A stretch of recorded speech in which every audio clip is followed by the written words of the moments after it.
So, today's analysis, we are going to look at the Premier League clash between Liverpool and Manchester United that occurred yesterday at Anfield. We're going to see the tactics that both teams employed, and we are going to understand how both teams played against each other. So the game ended in a 0-0 draw for Liverpool and Manchester United, as the Red Devils left Anfield satisfied with their performances after terrible performances on the same pitch in previous seasons. So Manchester United are going to leave this game feeling a bit satisfied considering their horrible form against Liverpool. Liverpool, on the other hand, will feel disappointed since now they are no longer league leaders in the Premier League title challenge race. So the lineups: Liverpool lined up in their default 4-3-3 system, with Endo playing in midfield with Gravenberch and Szoboszlai. We saw the centre-back partnership of Konate and Van Dijk, while Nunes led the line, with the entire team remaining unchanged. Manchester United, on the other hand, who were plagued with injuries, we saw them line up in a 4-2-3-1 with McTominay starting in the Bruno Fernandes position and the two midfielders playing just behind him. So Jurgen Klopp faced Erik ten Hag again, and this time he found a more tactical, resolute Manchester United, a team that played for each other, and you're going to understand how Liverpool could not break Manchester United down in this game. Do not forget to like, share and subscribe to our channel for more videos like this. So first up, we look at Liverpool. We want to look at what Liverpool managed, what they did on the ball. So Liverpool dominated possession with close to 69% of the ball, while Manchester United had 31% and only one shot on target. So we're going to understand what Liverpool did that enabled them to overwhelm Manchester United tactically, and how United stopped it. So we look at the build-up phase, and initially Manchester United pressed in a high mid block, and this block was a 4-2-3-1 system with narrow forwards and one midfielder pushing forward to pick up Liverpool's deepest pivot. The main aim was to limit central progression, and this is where we saw Liverpool push Alisson forward, who acted as a third centre-back during the build-up phase.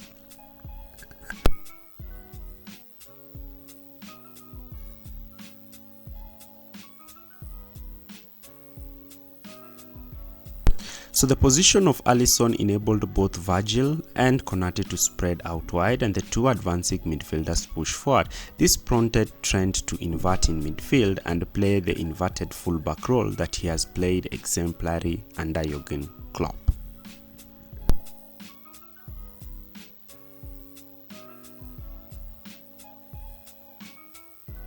So this tactical display was so interesting for Liverpool, since if Manchester United attempted to cut off a passing lane to one centre-back, Trent could receive the ball in acres of space, and the midfield overload will enable Liverpool to easily progress through the first line of pressure. Here you can see the position of Trent Alexander-Arnold inside midfield together with Wataru Endo, and now Scott McTominay is left in a 2v1 situation, whether to cover Endo or Trent Alexander-Arnold, and Alisson's composure enables them to play the ball easily. So this enabled Liverpool to have that central overload that Chelsea lacked against Manchester United, and this was interesting since Alisson played a very huge role. In more progressive phases of play, Manchester United still maintained their two-man press, and we saw Alisson pushing close to the halfway line to play as a third centre-back, with the full-back spreading wide. Here in this clip, you can see the position of Alisson, the position of Virgil and Konate, and you can see how wide Trent Alexander-Arnold has moved and how Tsimikas is holding the touchline down the left flank. Now, this was creating a lot of problems for Manchester United forwards who attempted to press the two centre-backs, but the position of Alisson created a lot of problems. So Salah will drop deep to receive the ball directly from the centre-back in Konate, and this will prompt Luke Shaw, who was touch tight on him, to leave his left-back position to come and try to cover Salah to prevent him from turning with the ball. So this was effective by when Manchester United would track the runs of Szoboszlai, who would attempt to make those half-space runs. And credit to Amrabat, who was able to track Szoboszlai's runs. And this ensured that Manchester United was so great, but the inside position of Trent was causing them problems. So, in a more settled form of possession, Manchester United sat in a narrow 4-2-3-1 block. So Salah in these cases would receive the ball and drag Luke Shaw out of position and attempt to play that half space pass to Szoboszlai. But because Amrabat was tracking him, the right hand side was quite overloaded for Liverpool. So Liverpool tried to create mechanisms to beat this, and this was by pushing Gravenberch in the number 10 position and having Diaz come in narrow so they can have 3 players against the 2 Manchester United pivots. So what we started to see is down the left, Tsimikas will be hugging the touchline while Diaz will be linking with Gravenberch, who had moved forward to play as a number 9 close to Darwin Núñez. Here you can see Virgil van Dijk is now progressing the ball down the left hand channel, and I want to see how the ball reaches. So Manchester United in this position are trying to be overloaded in the right hand side. So Diaz starts to drop deep, and this leaves Evans in a confused position whether to drop deep and cover him. So in this case, Endo receives the ball, moves towards the left. You can see Tsimikas is hugging the touchline, Diaz is deeper, and Gravenberch is occupying the left hand channel, while Núñez is pinning both Varane and Evans. So in this case, you can see Tsimikas has received the ball in the wide area, and he has immediately dragged Dalot out of position.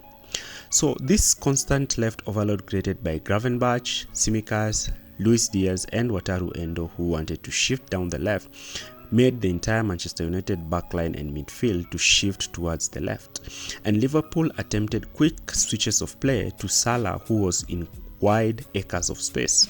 And in some points of the game, Salah actually had good chances to score, but Varane was resolute in making impressive blocks to deny Salah a goal. Here you can see Salah in very large acres of space, and Luke Shaw has been forced to come in narrow so that he can mitigate the left hand side overload that Liverpool created, and now Salah can receive the ball in space.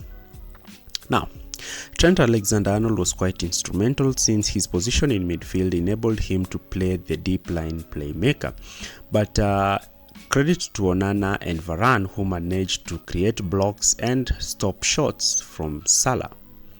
Now, let's look at another tactical setup that Liverpool employed, and this is when Trent started quite wider. Trent would sometimes overlap Salah, especially we saw in the first 15 minutes Trent do this. This would enable Trent to attempt crosses, but Varane again was quite effective in blocking these crosses, and that's why Liverpool had a lot of chances in corners. Here you can see the wide position of Trent Alexander-Arnold now playing in a more right back position as Konate attempts to play the ball towards him. So Konate plays the ball towards him, and now you can see Amrabat has come out as well as Garnacho trying to press him because they understand the strength he has in possession. So sometimes even Trent will be pushing to make a back three together with Konate and Virgil, especially when they were in more progressive phases of play. So let's understand what Manchester United did and how they managed to limit Liverpool's attack, as well as how they managed to come out with a clean sheet in this game. So Manchester United tried to build up from the back with their default shape with one centre-back starting deeper. Liverpool were pressing with their narrow front three, while their two midfielders were picking both Amrabat and Scott McTominay in midfield. So naturally, Onana did not have a passing lane in midfield, and the only free passing lane was the pass to Luke Shaw. So the two wide wingers would go after Manchester United centre-backs, and Luke Shaw would be the one who would receive the ball. So he would win the aerial duel and lay it down for Garnacho. But here is where we saw the strength of Konate, since Konate was not afraid to shift and play the wide role of covering Garnacho, which he did quite impressive, and credit to Konate. So Konate would shift and win the ball off Garnacho, and that's why this tactic did not work quite well. But if Konate was reluctant to move, then Garnacho would have had acres of space. So in some instances, Manchester United managed to beat the first two lines of pressure from Liverpool, and they were quite interesting dynamics on what they did. So one way that we saw Manchester United look to manipulate was using their young midfielder in Miano to receive the ball in space, and this will be aided either by Dalot underlapping or Garnacho receiving the ball. So Garnacho would receive the ball and attempt to cut in and attempt to make a shot on goal. This will create spaces in the wide areas for Luke Shaw to try and overlap. Here, Garnacho has received the ball and is attempting to go 1v1 against Trent, and now Luke Shaw is making that overlapping run. And Garnacho sometimes attempted this overlapping pass to Luke Shaw, who squared the ball in the 18-yard space, but Manchester United in some instances were not there, did not have enough numbers in the box to attack the ball.